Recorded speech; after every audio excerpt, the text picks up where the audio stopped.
10 seconds. Here we go.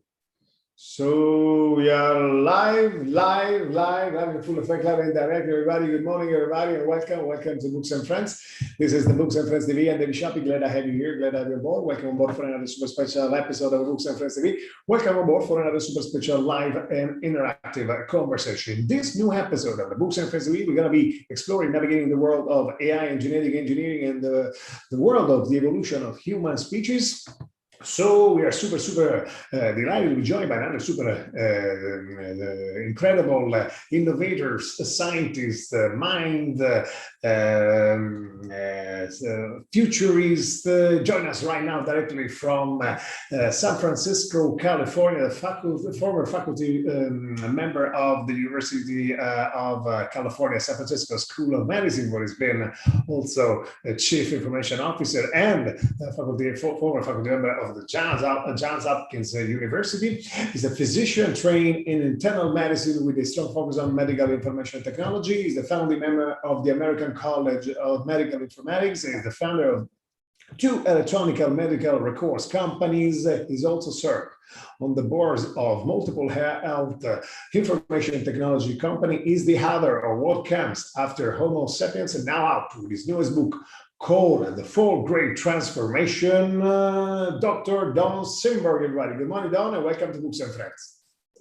Thank you. Glad to be here. Thank you, Don. Thanks for being with us.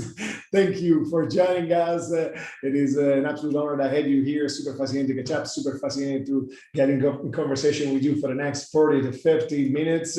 Together with you, along with you, we're going to be getting more about your book that is now available on Amazon. Where is your book, Don? Show me that. It is available. You want to see the book? Yeah, here we go. There we go. The 4 Great Transformation, published by Lead Business Media, now available on Amazon, guys. Again, it's a fantastic book, and we are going to be getting more about this new Homo, this new species that you have called Homo nouveau, that will soon coexist with that, is going to be created by the use in combination of genetic engineering and artificial intelligence. So super fascinating stuff, super fascinating things. Let's get into the Q&A immediately, Don, and let's get into your book. So first thing first. I read your book. I found it very useful. It's full of examples, visual illustrations, frameworks, and evidence-based scientific analysis, fact-based scientific analysis. Is a visionary book, futuristic, also entertaining. It's a book that speculates a little bit on the future of the human species and the evolution of human species, and clearly it discusses the most advanced tools that we have right now, artificial intelligence and genetic engineering. The use in combination of these 2 tools when it comes to the creation of this new human species that you have called Homo nouveau. So the first stuff that I wanted to ask about this new book that you have published, what has inspired you, motivated, brought you to publish this new book? Tell us more about it. What's the goal? What's the purpose of this new research initiative? Super curious. Walk us through that. All right. Well, I'd say the inspiration came from kind of a confluence of 2 of my most interesting areas of study. One is human evolutionary biology, and the other is genetic engineering. Yeah. So let's start with humans. So we're all humans. We're called Homo sapiens. We're a species of humans. Humans have been on Earth for about 2 million years, maybe 2.5 million years. And there's been many kinds of humans, many species of humans, maybe 24 of us. So how did that happen? How did we have so many different species of humans, even though today there's only one left? There's only Homo sapiens. So let's talk a little bit about how the humans got here. Yeah. For any species, and whether it's a plant or an animal, to become a species, to sort of emerge as a different species from one that happened before, something has to create what we call a barrier to interbreeding.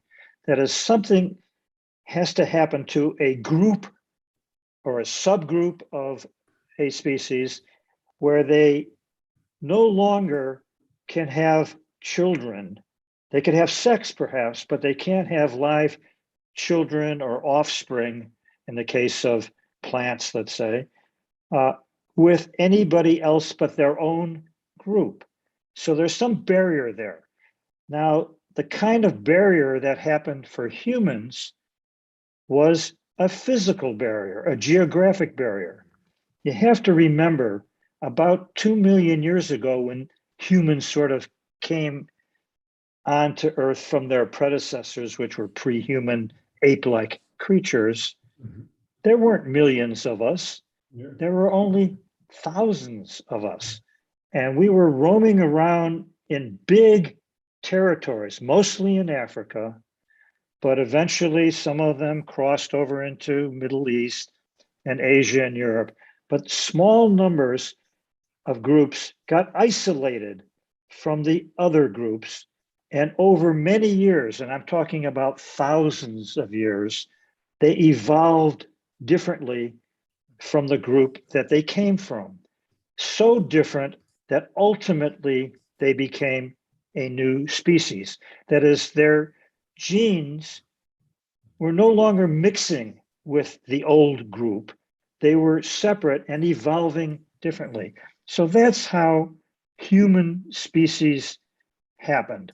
And we were, in the old days, the earlier humans, and we had lots of different names for them: Homo habilis, Homo erectus, and so on. They were hunters and gatherers. They were wanderers. So they got separated into these different groups and evolved into different humans.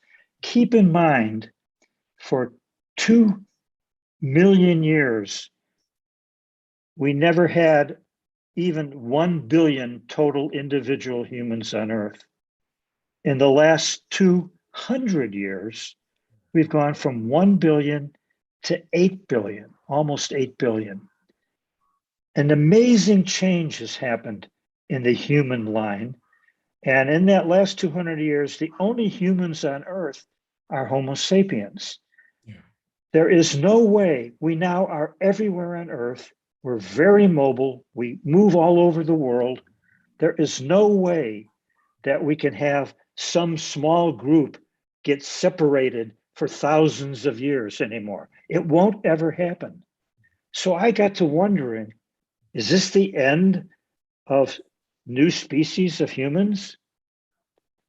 So when I thought about that, and what gave me the inspiration for this book, I said, well, there's another way that species emerge in other kinds of plants and animals other than humans. So what happened in humans was this physical separation. The barrier was geographic. We call that, there's a word, scientific word called allopathic speciation. Other animals are able to form new species or have new species emerge by being in the same location, in the same environment. The word for that, again, you're not maybe not interested, is called sympatric speciation. So something happens to a group of individuals in their genes. Some mutations occur in a large number of them, such that they are no longer compatible with the others that don't have that mutation. Something chemically has changed that makes it so they can't have children together. They might have sex, but they can't have children together anymore. Could be chemical at the molecular basis, could even be physical. Something changes in their sex organ physical format. But whatever it is, that kind of speciation happens commonly in other kinds of plants and animals other than humans. So I thought to myself, could that happen in humans? And the more I learned about genetic engineering, which we'll come back to, I'm sure, later in this call, the more it seemed possible that we could introduce another kind of barrier to interbreeding within the human population, such that they can no longer have children with the rest of the humans and evolve as a separate species. So that was how I got into this book. And I spent a lot of years sort of researching how that might happen. Wow, fascinating stuff. Very fascinating stuff, Don. And I discovered, I read your book, by reading your book, that you have went through 25 versions over 3 years before getting published. So it's lots of, reviews, right? And your book is about speciation, right? At the end of the day, right. That is the thing. It speculates a little bit on the evolution of human species, but there is a big confusion over the definition of species. This is what I got by reading your book. And you say at a certain point in your book, species exist only in our minds. So that seems to be a problem. So if there is no agreed universal definition of species, how can we get through? So what exactly do we mean by the word species, Don? Well, you've done a very good job of reading my book. What you've described is called the species problem among scientists. Oh, yeah. So the taxonomy, the way we classify all living things, whether they're plants, animals, bacteria, fungi, and so on, uses sort of a system that has lots of different levels of groupings of organisms. Mm-hmm. The most basic one, the lowest level, is called species.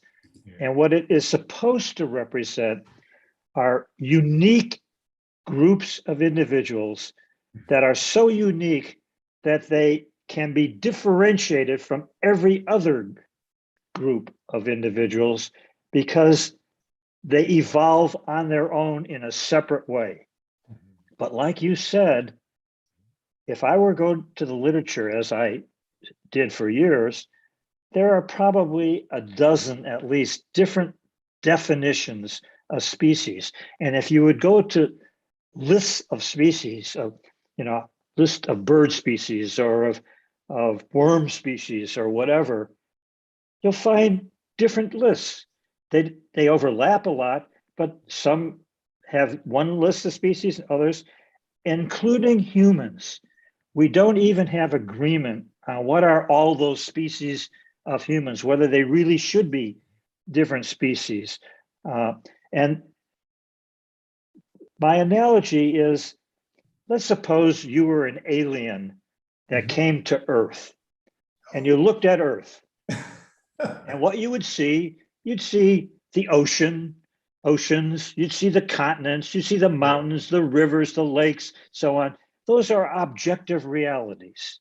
Yeah. You wouldn't see Italy.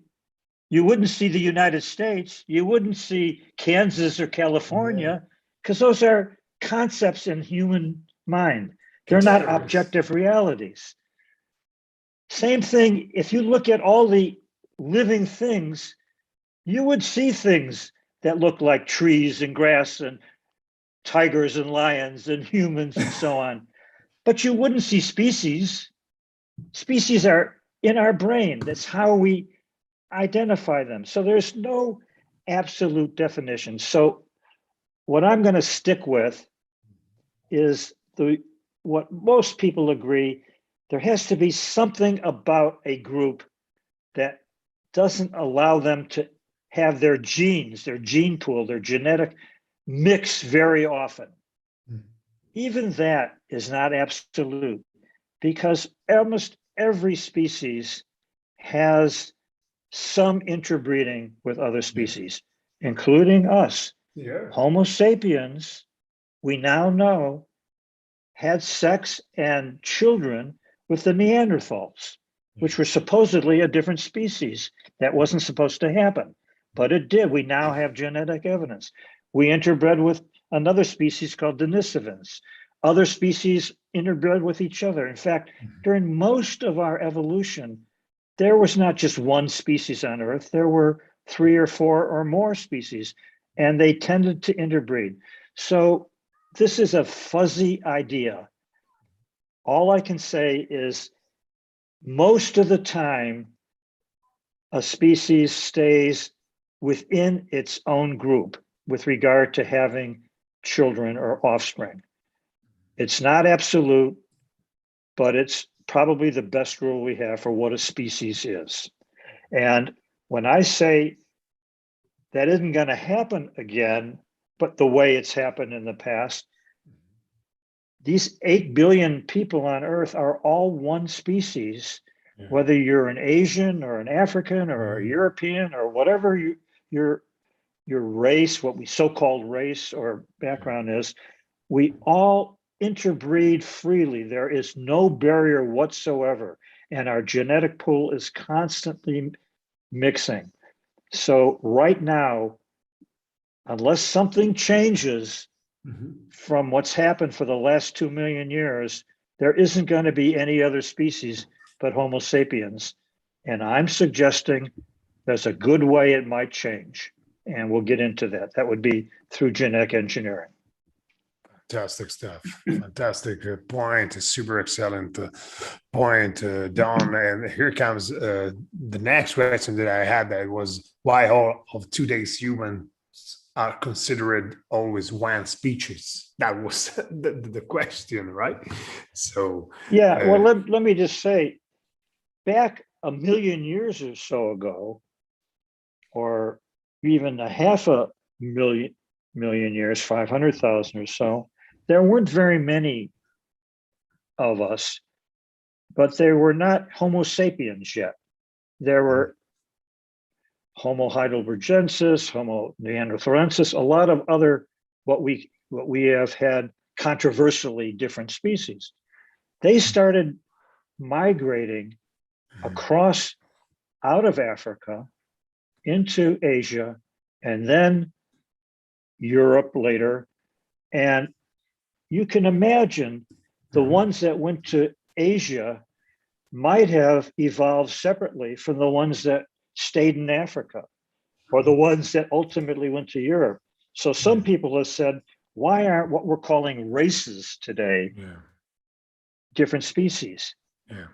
What we've learned through a lot of very intense genetic analyses now of worldwide genomes. We now have genomes from millions of genetic material from Homo sapiens all over the world, that what we think might have been Asian or Indian or African has constantly changed.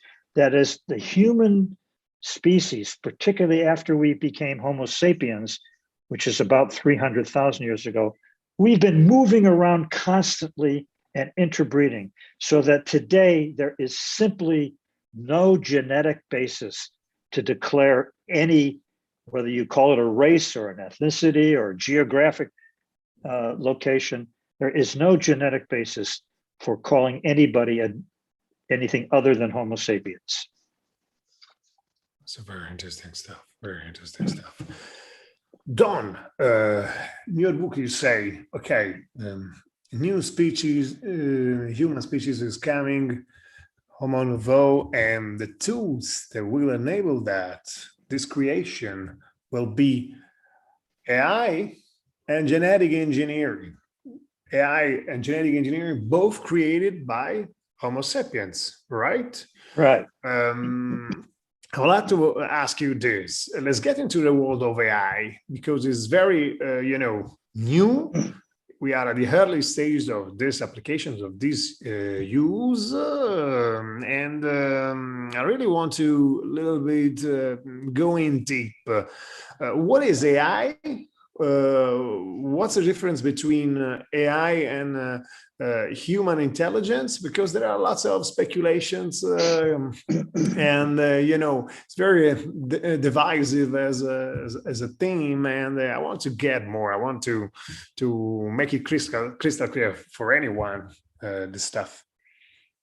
Okay, well, I'm not going to make it crystal clear because it isn't. So what is AI? Yeah. Well, the simplest thing is what I think of AI is just the emulation of human intelligence in a computer.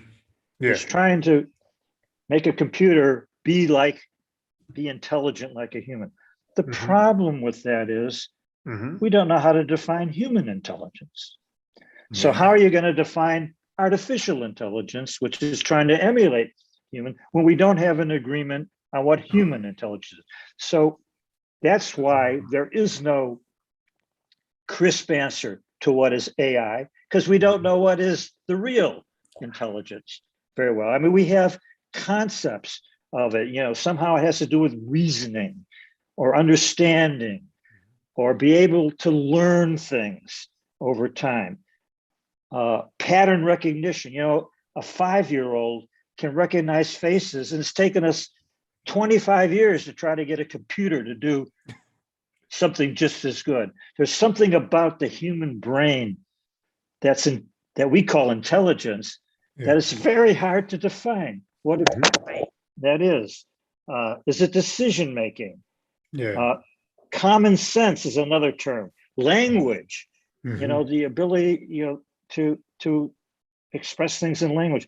Another concept is called fictive thinkings.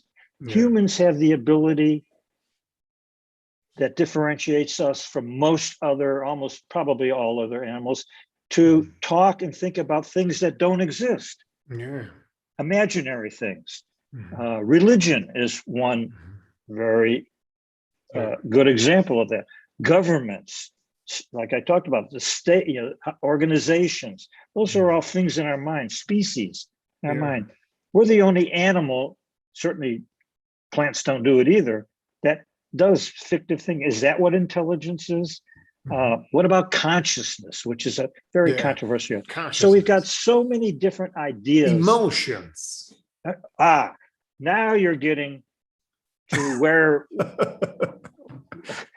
is emotion intelligence? I don't think most people would say that, but maybe it is. So there's so many different concepts about what intelligence is, and indeed, different people in different programs are trying to emulate different aspects of it. So we have some programs that we call artificial intelligence that do very so-called intelligent things. They can play chess better than humans. They can play Go better than humans. They can they certainly can calculate better than humans. They can even do things that take years of training. There are AI systems now that can interpret certain kinds of X-rays more accurately than a radiologist can, or certain kinds of biopsies better than a pathologist can. Those are very so-called intelligent things, but they all tend to be somewhat narrow. That is, most of the programs kind of specialize in a somewhat narrow area. Now, does that mean it's not intelligent? I wouldn't say so, because I wouldn't have asked Albert Einstein to read my electrocardiogram. His intelligence in some ways was narrow also. And you could say that about you. So it's hard to kind of describe, what is really AI. One of the things that's going on now, they're called deep neural nets, is that they can learn. And this is kind of a more recent phenomenon in AI, maybe in the last 5 years or more, where without human intervention, without a programmer or a developer, you just give it some basic definitions, and somehow it looks at large examples, usually large databases, and it starts to learn by itself. What is it that I can differentiate between the picture of a donkey or a picture of a cat and a dog?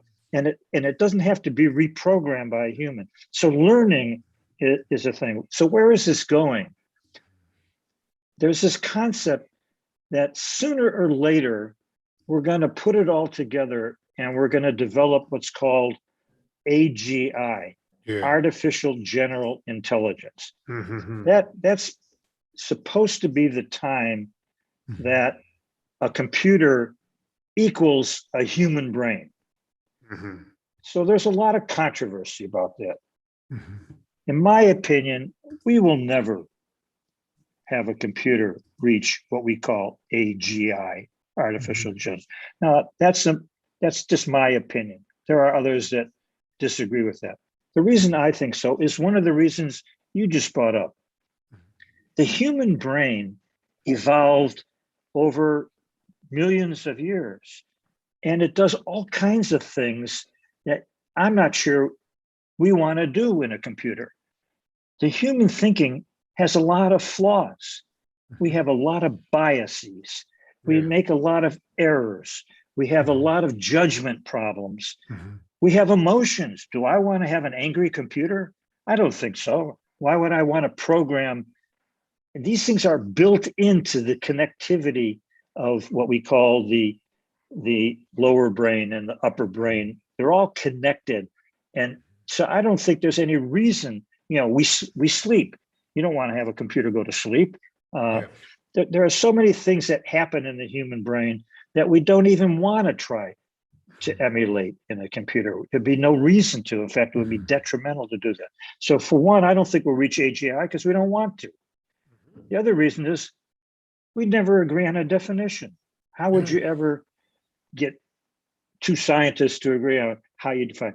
We now have this thing called the Turing test that a lot of people say, well, that's the test. You put a computer in one room and a person in another room, and you only communicate through messages, and that doesn't work. That doesn't describe that. You cannot make a difference. There is no good test anyway of AGI. So artificial intelligence is a broad category with lots of different definitions, lots of different issues related to it. Yeah. Very interesting stuff. In your book, you say at a certain point, you point out AI today does not replace human intelligence, but rather augments it. So you talk about intelligence augmentation. This is probably the scope of the AI, the magnitude of AI. And it's a very controversial theme, but it's all around us, and some people don't realize that. And yeah, well, I'm glad you brought up intelligence augmentation. In fact, AI is really IA, intelligence. Yeah. The way we're using it is not to replace humans, but to augment humans. And I think that's great. It really does augment humans. In fact, almost every study we've ever done, even things like playing chess, the best chess program can beat the best human chess player. I mean, we've shown that over and over again. Same thing for Go. But when you combine the human with the computer, they can beat the computer. So, and that's true in almost every endeavor. That is the combination of using the artificial intelligence as an augmenter, but still keep humans in the loop. You get better performance than if you just use the computer. Yes, very interesting stuff. And, you have to remember, you have to all be reminded, decisions on AI are and will be taken by people, by human beings. So this is an important, in my opinion, important stuff to remind. And there are lots of data that are showing us that AI investments on AI are booming. 80% of CEOs say AI is mainstream technology in their office in 2021. But there are we continue to get we keep on getting a negative narrative about it, especially from the media. And in your book, at a certain point, you say you face this, and you point out this problem, and you say why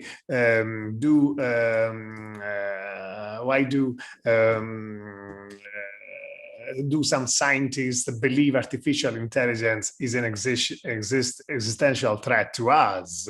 So, and in my opinion, this is a point that deserves to be to be analyzed. So why there are lots of people that go against, are a little bit skeptics about it. Well, you're right. There are some very smart people, very respected people that think artificial intelligence could be an existential threat to humans. Now, Stephen Hawking was one of them. He's before he died, warned us that artificial intelligence could threaten mankind. Nick Bostrom, Mac Tegmark, even Elon Musk has said that. So a lot of people whose opinion you have to respect have predicted and are still predicting that there's a danger. And the danger, they say, is that, well, let's assume these computers get smarter and smarter on their own, because now they can. They're getting better at what they do. What's to stop them from accelerating that without input from a human, without control from a human, so that they replicate themselves all over the world through the internet? And they could do that. But, you know, we can't stop that kind of, we haven't been able to stop computer viruses from going around the world. You know, humans haven't been able to control that.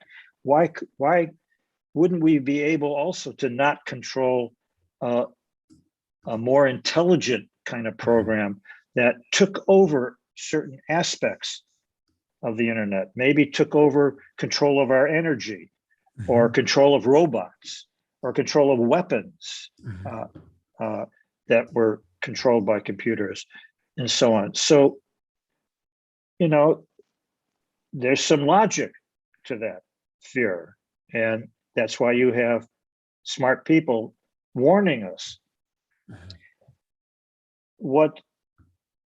So I don't know the answer. You know, maybe it's possible. I don't believe it. And there are just as smart people who say, that's silly. Why worry about that? We've never yet, even though we've had computers for years now that do things a lot better than humans, we've always been able to stop them, to control them, and so on. This is not a real worry. So there is a debate, and it's a legitimate debate.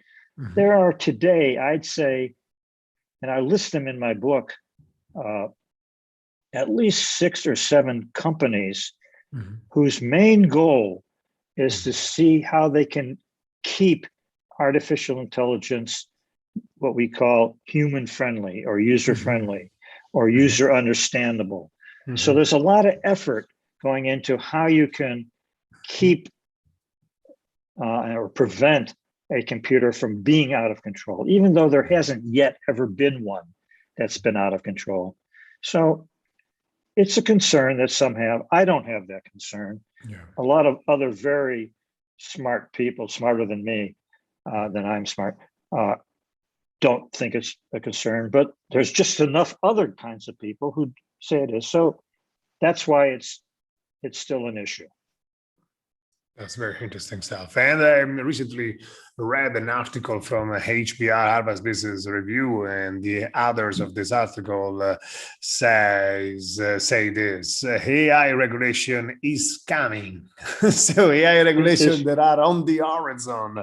So there are lots of detractors. Well, it could come in the United States, but is it going to come in China? Is it going to come in Vietnam? Is it going to, you know, I don't think so. I mean, I think you're not going to stop AI, and you're not going to stop genetic engineering, which we'll get back to. So those are things we need to keep in mind, that it's very hard to stop the progress in these. And I think it is progress rather than threat. I'm all in for progress. I buy AI. I'm a big fan of AI. Even if some, governments, some countries have already introduced some regulations. Already 17 states in 2021 have introduced regulations when it comes to AI. Alabama, Colorado, Illinois, Mississippi, Maryland, Massachusetts, Michigan, Nevada, Nevada, Virginia, North Carolina. So they're on the way, but it's about how to use that. So it's a matter how to program that, how to set that, and how to manage that. It's better also principles. We need to work on principles, probably. Agree. So AI regulation could derive from basic principle, in my opinion, because the people concerned about disparities, inequalities, bias, replacing jobs, replacing human beings, fake news, violating privacy. There's parts of all that are true. Only parts, though. And you just have to keep your perspective. So we should get back to, how does AI relate to the genetic engineering, and how does it relate to the future of humans, and so on. That's a very interesting stuff. So how does genetic engineering work, Don? Because is the other, so the genetic one, when it comes to the enabling tools, one is AI, the other one is genetic engineering. I want to get more. It's very fascinating stuff. Okay, well, genetic engineering will be the primary tool. Artificial intelligence is going to enable genetic engineering to do what I think we're going to do. So let's start with genetic engineering. So what is it? It's a tool created by us, Homo sapiens, that allows us to deliberately and targetedly alter the DNA of any organism. So we now have these chemical, molecular level tools that have enabled us, and this has been going on now for 30 or 40 years, enable us to go in and alter the sequence of the DNA in any organism, including humans. And most people have heard about CRISPR. A lot of people have. That's our latest tool, but it wasn't our first tool. We've had tools before CRISPR that allow us to do the same thing. Only CRISPR is easier to use, cheaper to use, easier to learn, and is more powerful. So I'm sure if we have this conversation a few years from now, there'll be another tool. In fact, CRISPR is not a single tool. It's many, many different kinds of tools. There are many kinds of CRISPRs that do different kinds of genetic engineering. So what genetic engineering does is it alters the sequence of your DNA. Specifically, it alters the sequence of a gene in our DNA. So most of our genome, most of our DNA is not genes. That's only a very small fraction, but it's the most important fraction. There are other important fractions. I'll come to that. But if you have a gene, what does a gene do? The only thing a gene does is it produces a protein. That's what genes do. So it's proteins that do most of the things that make us who we are. They're our structure, they're our organ, make our organs, there are chemicals, there are enzymes, they do everything. So when you want to alter a gene, you're altering a protein. That's what you're doing. So in genetic engineering of humans, and let's stick to humans because that's the whole point of this conversation, there's two things that we're doing in humans today with genetic engineering. You can alter it in the broad sense, you can alter a gene two different ways. Some genes are producing bad proteins. As because of some mutation, they produce a protein that does harm to you. An example of that would be Huntington's disease, a very serious disease of the brain that ultimately kills you. Or sickle cell anemia. It produces the wrong kind of hemoglobin. So you have the consequences, the serious consequences. So it produces a bad protein. So the purpose of genetic engineering is to what we call knock out that protein or replace that protein with a good version. So you alter the ability of the gene to produce the bad protein. That could cure some diseases. Or you replace the bad parts of it, the mutated parts of that gene, with the normal parts or the good parts. So it doesn't produce the bad version, like in sickle cell anemia. It produces the good version of hemoglobin so that you've cured sickle cell anemia. The other thing you can do, so that's kind of knockout or correcting bad genes. The other thing you can do is put in a good gene. So, for example, some people with hemophilia aren't making a clotting factor anymore that normal people do. So you give them a version of the gene through genetic engineering that makes the normal clotting factor, and it cures their hemophilia. So that's what genetic engineering is. Now, your body has two kinds of cells, generally speaking. You have what we call somatic cells and germline cells. So your germline cells are things like your the eggs in females and the testicular sperm in males. If you make changes to the germline cells, those changes will get passed on to all your children and all your children's children, progeny. If you make changes to your somatic cells, which are all the rest of your cells, most of your cells, you make the change only for that individual. It doesn't get passed on. So for example, as we're starting to do today, if we can cure a person who has sickle cell disease by giving them the right sequence of that gene that makes hemoglobin, it'll only affect that person. It won't affect that person's children. They could still pass on through their germ cells.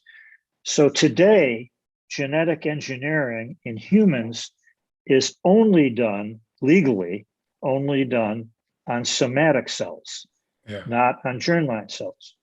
The reason for that is we're not good enough at it yet. It's too risky to do it, to risk passing something on so it changes the whole lineage of that person, all their progeny. But the diseases that we're trying to cure are so serious that it's worth the risk, even if we may not do it 100% correctly, to do it on a single individual. So that's where we are with genetic engineering.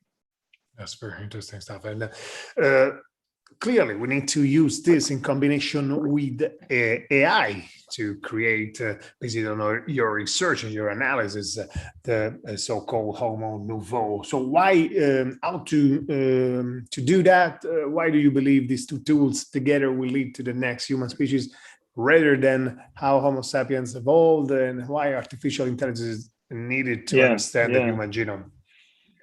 Well, I think the simple answer to why you need human genome, the AI in the human genome, is 6 billion.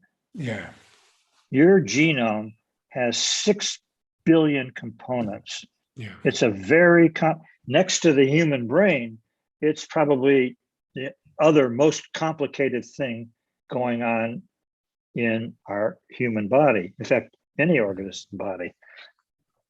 So what's going on with genetic engineering? There are some problems with it today. And it's the reason we don't legally allow germline genetic engineering, even though it's been tried illegally. The reason, the problems that you can run into, and I won't go through all of them, the most important problem is what we call off-target mutations. So now I have the ability, let's say, to correct a gene that's doing damage to you. By the way, we're only doing this today with disorders or problems that are caused by a single gene. Most of our diseases, if you think of Alzheimer's disease or heart disease, they are diseases that affect many, many genes. And we don't even have the ability to try to fix many, many genes simultaneously yet. We will, but we don't do it now. So we're only dealing with the diseases like sickle cell anemia, hemophilia, and so on. There's 10,000 of them, by the way. So it's not a small number that are diseases of a single gene. So the problem we're having, and we've had this ever since the beginning of human genetic engineering, that started probably in the 1990s. You try to fix this gene and you replace the abnormal with the normal or whatever you're doing. It turns out that it sometimes causes a change that's unintended somewhere else in the genome. So it's off-target mutation. So it did do the right thing, but also at the same time, it affected something remote. And keep in mind, your genome, most of what your genome consists of are not genes. A huge part of it is what's called the epigenome. It's a big part of our genome. Yeah. It doesn't make proteins, but it affects the expression of the proteins. It's what makes every cell in your body, whether it's a brain cell or a skin cell or a heart cell, has all the genes, but they all don't work. That's why a heart's a heart, and that's why a pancreas is a pancreas and skin. Only some of the genes are what we call expressed, and that's controlled by what we call the epigenome. So it's possible that this off-target mutation could be in another gene, but it could be in an epigenome, which would cause a lot of damage. Or it could be in a part of the genome that we don't think does anything, sometimes called junk DNA, in which case it wouldn't do any harm. It's going to take a lot. These are enormous, complicated problems. It's going to take a lot of pattern recognition and data analysis using AI to really understand what we're doing when we do genetic engineering to make it less risky. That's the role of AI. It's going to enable us to be better at genetic engineering. And ultimately, it's going to enable us to do germline. That's going to be the ultimate goal of this, probably near the end of the century. We're going to start doing germline genetic engineering. Very interesting stuff, very fascinating stuff. And Don, what will the next human species, which you call Homo nouveau, be like? And how will Homo nouveau and Homo sapiens get along? Because so in your book you say Homo nouveau will not be an alien. Okay, so first let's make it clear. You're not going to get to Homo nouveau till we get really good at genetic engineering. Oh, yeah. And when we get really good at genetic engineering, we're going to start using it for germline as well as somatic. Yeah.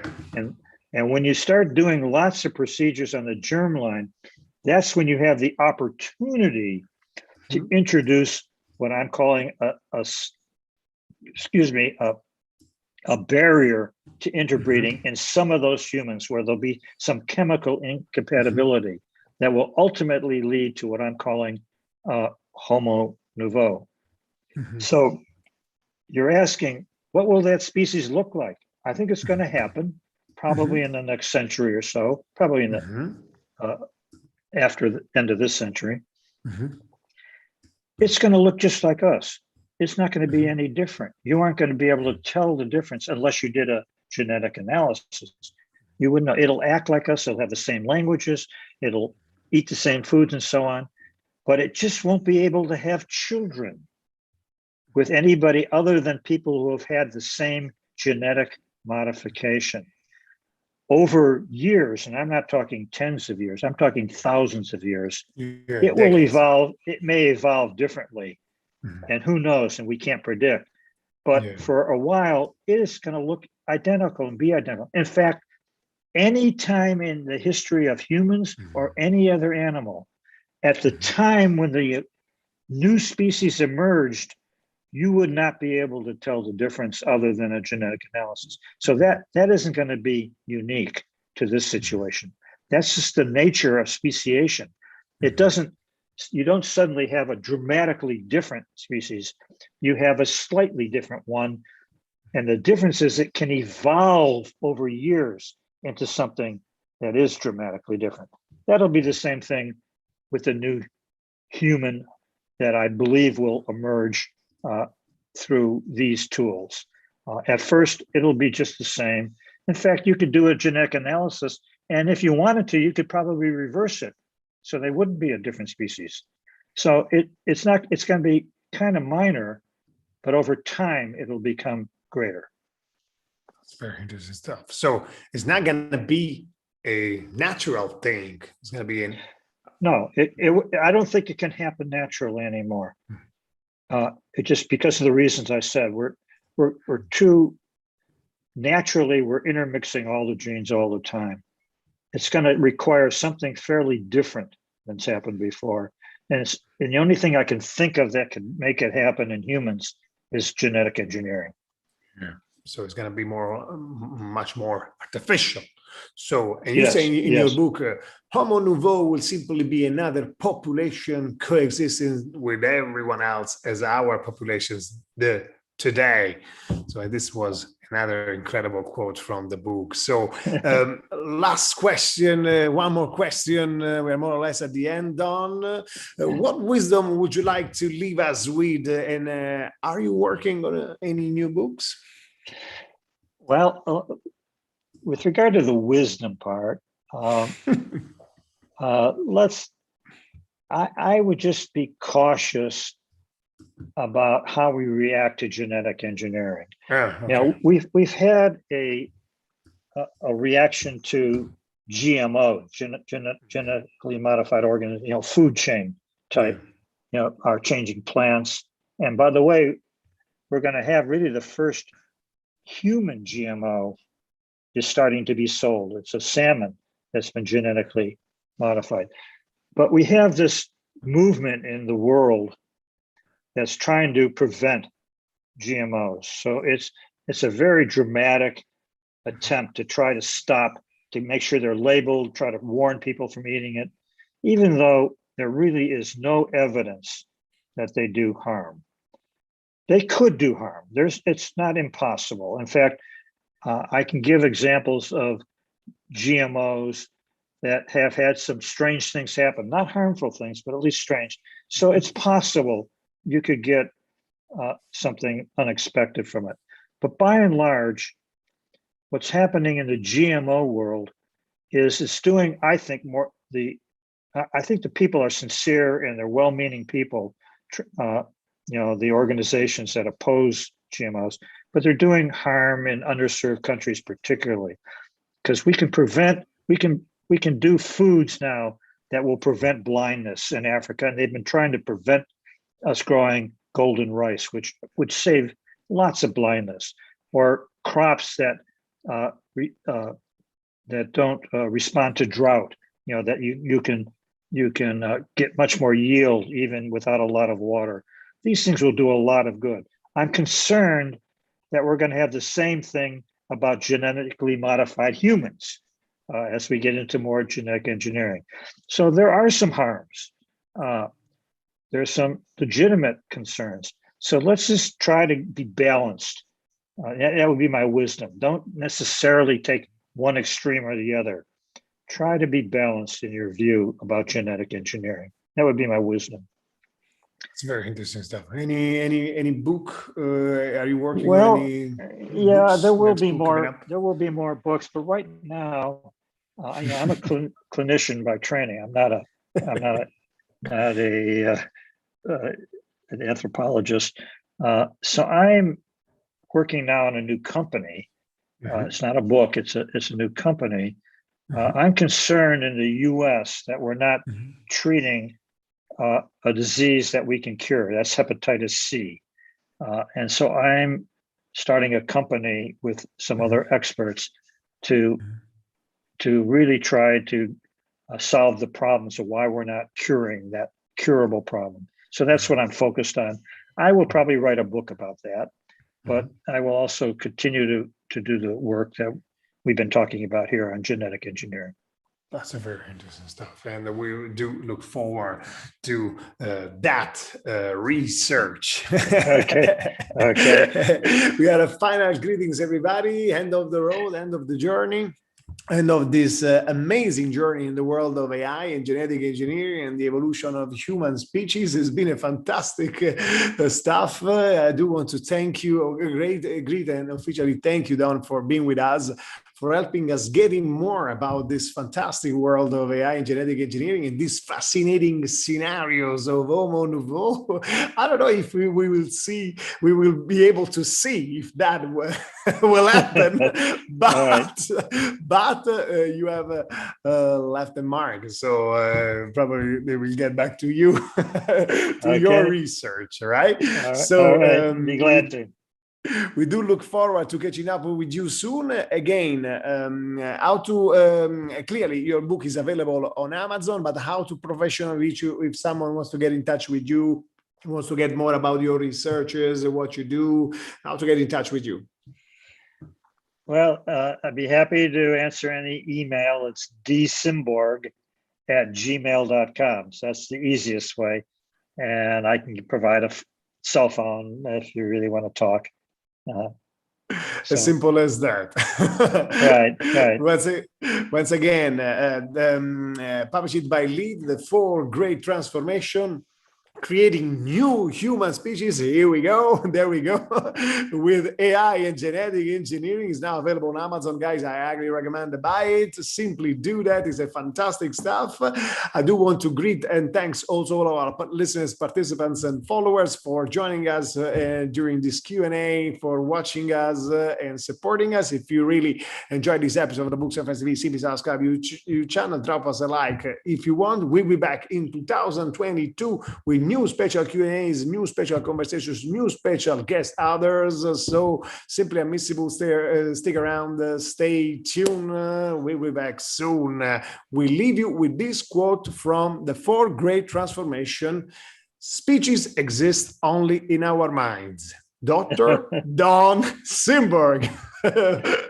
Bye, Don. Bye-bye. It's been a pleasure. Cheers. Thank you. Bye. See you the next. Catch you soon. Bye. Bye from Books and Friends. Cheers. Bye.